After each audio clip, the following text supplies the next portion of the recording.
دیکھیں، جب وہ آپ کے وزیر موصوف یہ کہتے ہیں کہ ہمارے پاس اتنے پیسے نہیں جی، تو کسی نے ان سے پوچھا کہ تمہارے پاس اتنے پیسے ہیں کہ تم اسپیکر اور باقی لوگوں کی تنخواہوں میں 21 لاکھ کا اضافہ کر دو؟ وزیر اعظم ہاؤس کی گھاس کاٹنے کے لیے آپ 4 کروڑ روپے رکھ دو. آپ وہاں ڈسپینسری کے لیے کی دوائی پیناڈول رکھنے کے لیے 1.5 کروڑ روپے رکھ دو. آپ وہاں پہ لوگوں کو خیرات ہمارے پیسوں کی سے ہی لے کے ہمیں خیرات دینے کے لیے 20 کروڑ رکھ دو. یا جی او آر میں اربوں روپے کے نئے کیا نام ہے بیوروکریسی کو بنگلے بنا کے دے دو. یا کیا کہتے ہیں 54 کروڑ روپے کی گاڑیاں لا کے آپ چھپا کے کھڑی کر دو گے کسی کی نظر نہ پڑے. یا 90,000 گاڑیوں کے جو روزانہ لاکھوں روپے کا پیٹرول خرچ ہوتا ہے اس کے پیسے ہیں آپ کے پاس، لیکن ویسے نہیں ہیں آپ کے پاس. اور وہ ویسے آپ یوٹیوب کے اوپر وہ سوشل میڈیا کے اوپر 10 کیمروں سے اپنی ویڈیو بنواتے ہیں کہ اس طرح سے پانی میں کھڑے نظر آ رہی ہوں یا نہیں آ رہی، تو اس کے پیسے ہیں آپ کے پاس.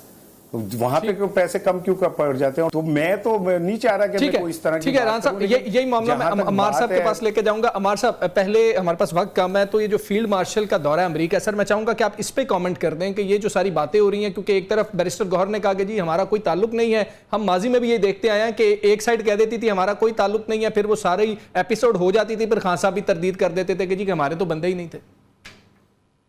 دیکھیے، یہ جو امریکہ میں احتجاج ہے نا، پہلی بات تو یہ ہے کہ فیلڈ مارشل عاصم منیر صاحب کو جتنی عزت امریکہ میں مل رہی ہے وہ بڑی تاریخی چیز ہے. ماضی میں کبھی ایسی تقریب جس میں کوئی اور مہمان بلایا ہی نہ گیا ہو اور اس لیول کی وہ تقریب ہو، وہ یوں لگتا ہے کہ یہ ساری بزم ہی فیلڈ مارشل کی سجائی جا رہی ہے. تو یہ تو بہت بڑی پاکستان کی کامیابی ہے، اور ظاہر ہے اس کے ثمرات پاکستان اور امریکہ کے تعلقات کی بہتری کی صورت میں آئیں گے. اس کے ثمرات اس میڈیشن کی صورت میں آئیں گے جو پاکستان چائنا اور امریکہ کے درمیان کر سکتا ہے. پاکستان کے پاس وہ ابیلٹی ہے.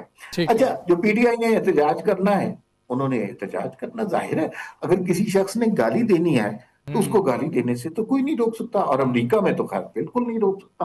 یہ کچھ 150 200 لوگ کہیں اکٹھے ہوں گے، ہنگامہ کریں گے، اور جیسے وہاں پہ ہنگامہ ہوتا ہے اس کے بعد پولیس کی نگرانی میں ایک سرٹن رولز اینڈ ریگولیشن کے تحت وہ ہنگامہ کریں گے، اس کے بعد واپس آ جائیں گے. لیکن کیا اس سے تحریک انصاف کو فائدہ ہوگا؟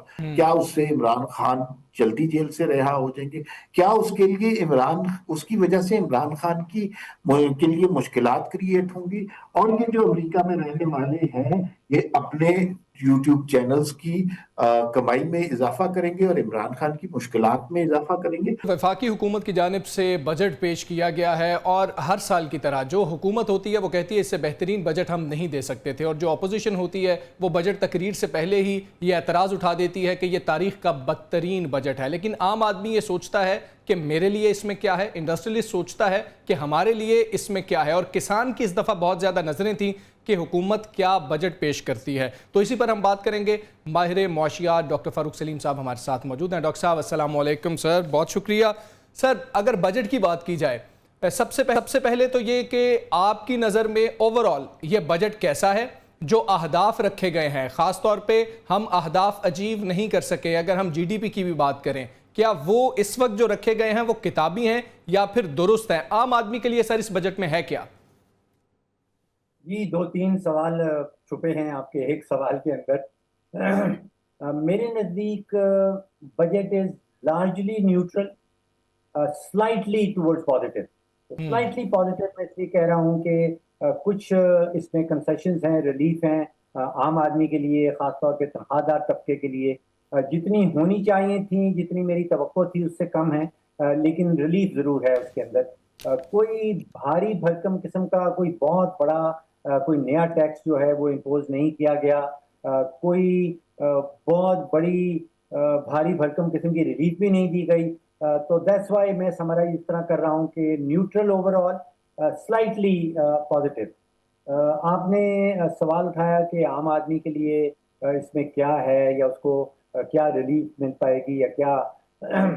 دیکھیے پچھلے 15 سال سے جو بجٹس آ رہے ہیں جو ہم دیکھ رہے ہیں ان میں 15 سال میں نے اس لیے کہا کیونکہ 15 سال پہلے 18ویں ترمیم پاس کی گئی تھی، اور اس کے بعد بجٹ، وفاقی بجٹ بنانے والوں کے اوپر ایک بہت بڑی آئینی آپ سمجھیے کہ جو ذمہ داری ہے، جو مجبوری ہے، وہ ہے کہ صوبوں کو 60%، تقریباً 60% جو ہے وہ وفاقی آمدن کا بانٹنا ہے۔ جی اب اس بجٹ میں وزیر خزانہ نے خود سے بتایا کہ وفاقی آمدن ہے 17,500 ارب، اس میں سے 8 یا 9,000 ارب جو ہے صوبوں کو، وہ سود کی مد میں سود مختص میں، یس کر دیا گیا ہے، اور باقی جو 7-8 ہزار ارب بچتا ہے وہ صوبوں کو چلا جاتا ہے۔ جی تو اب سوچیے کہ اگر وفاقی حکومت اپنے 2 اخراجات کے بعد اپنی جیب خالی کر بیٹھتی ہے، اور اس کے باوجود آپ اور ہم یا کچھ اور لوگ یہ توقع لگا کے بیٹھے ہیں کہ وفاقی حکومت ہمارے لیے کچھ کرنے والی ہے۔ دیکھیے وفاقی حکومت کے ہاتھ بندے ہیں، اور دونوں ہاتھ بندے ہیں۔ ایک ہاتھ بندہ ہے 18ویں ترمیم میں، اور دوسرا ہاتھ بندہ ہے جو سرکاری ادارے ہیں، ریاستی ادارے ہیں، جس میں پی آئی اے ہے، پاکستان اسٹیل ہے، وفدا، ڈسکوز ہیں، ٹاسکو ہے، ان کے نقصانات سے بندہ ہے۔ تو وفاقی حکومت سے توقع لگا کے بیٹھنا توقع لگانے والوں کی غلطی۔ اچھا ٹھیک ہے۔ اچھا ڈاکٹر صاحب، اس میں عام آدمی آج جب بات ہوتی ہے تو وہ کہتا ہے جی کہ 2.5 روپے کی آپ نے کاربن لیوی بھی میرے اوپر لگا دی، 78 روپے پہ آپ تھے، اور اس کے بعد پیٹرولیم لیوی کو آپ نے لے کے جانا ہے 100 پر۔ سر جب یہ سب کچھ بڑھے گا، پیٹرولیم مصنوعات مہنگی ہوں گی، اس سے آپ کو پتہ ہے کہ ٹرانسپورٹیشن کوسٹ بڑھ جائے گی، پھر جو مارکیٹ میں اجناس آ رہی ہوتی ہیں، چیزیں آ رہی ہوتی ہیں، پھل سبزیاں آ رہی ہوتی ہیں، وہ بھی مہنگی ہو جائیں گی۔ تو یہاں پر آپ کیا سمجھتے ہیں کہ کچھ ریفارمز کی گئی ہیں اس بجٹ کے اندر جو ہم ایکسپیکٹ کر رہے تھے کہ وزیر خزانہ پولیٹیکل آدمی نہیں ہے تو شاید اس طرح کی چیزیں نہیں آئیں گی؟ یہ آپ دیکھتے ہیں کہ اس کے اندر ریفارمز بیسڈ اپروچ ہے یا پھر ایک دفعہ پھر ریونیو بیسڈ اپروچ رکھی گئی ہے کہ ہم نے ریونیو اکٹھا کرنا ہے؟ جی بنیادی طور پہ تو 15 سال سے جو بجٹ آ رہا ہے وہ ایک اکاؤنٹنگ بجٹ ہے، اس میں اعداد و شمار ہیں، اس میں پالیسی بہت کم نظر آتی ہے۔ اچھا، اب آپ نے مہنگائی کا ذکر کیا۔ حقیقت یہ ہے کہ مہنگائی کی جو شرح ہے وہ بہت تیزی سے نیچے آئی ہے۔ جی جو ڈبل ڈیجٹ ہوتی تھی، 25-26% ہوتی تھی، اب وہ سنگل ڈیجٹ پہ آ گئی ہے۔ تو مہنگائی اس لحاظ سے نہیں بڑھ رہی جو شاید سال بھر پہلے بڑھ رہی تھی۔ یہاں پہ میں سمجھتا ہوں کہ اصل مسئلہ پاکستانیوں کا مہنگائی کی شرح نہیں رہا، اصل مسئلہ ہے قوت خرید کا۔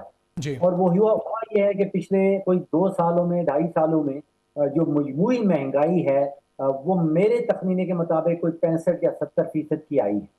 اب 65-70% جو مجموعی مہنگائی ہے، قیمتیں بڑھ گئی ہیں، لیکن آپ کی اور ہماری عام پاکستانی کی جو تنخواہ ہے وہ 10-15% سے زیادہ نہیں بڑھی، اگر بڑھی ہے تو نتیجہ یہ نکلا ہے کہ قوت خرید مکمل طور پہ آپ سمجھیے کہ کیا میں لفظ استعمال کروں، اس کا ستیہ ناش ہو گیا، اس کا بیڑا غرق ہو گیا۔